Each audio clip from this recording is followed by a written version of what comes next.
ગુજરાત ભાજપ અધ્યક્ષના કોંગ્રેસ પર આકરા પ્રહાર છે। જગદીશ વિશ્વકર્માએ કોંગ્રેસ પર આકરા પ્રહાર કર્યા। કોંગ્રેસ પર માતા બહેનોના અપમાનનો આક્ષેપ સાથે પ્રહાર। તમામ નેતાઓ ઇટલીથી આવ્યા છે। તમારા નેતાઓને ચૂલા અને ધુમાડાની સમજ નહીં હોય। અને કોંગ્રેસે હંમેશા કોઈ પણ માતા અને બહેનનું હર હંમેશા અપમાન કર્યું છે।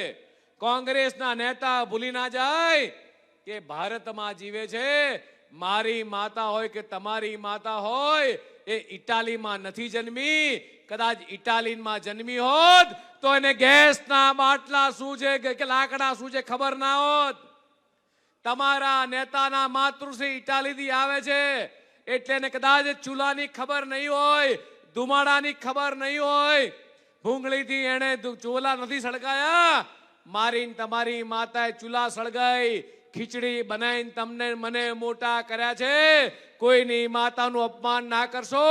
મારી આ અમરેલીની પ્રજા કે મારી ગુજરાતની 6.5 કરોડ જનતાએ તમને 30 વર્ષથી એ તમને સેવાથી વંચિત રાખ્યા છે, સત્તાથી વંચિત રાખ્યા છે। આવનારા 50 વર્ષ સુધી તમને હજી સેવા અને સત્તાથી વંચિત રાખવાની છે। સેવા કદાચ કરી હોય તો ગુજરાતના મુખ્યમંત્રી માન્ય ભૂપેન્દ્રભાઈ પટેલે કરી છે।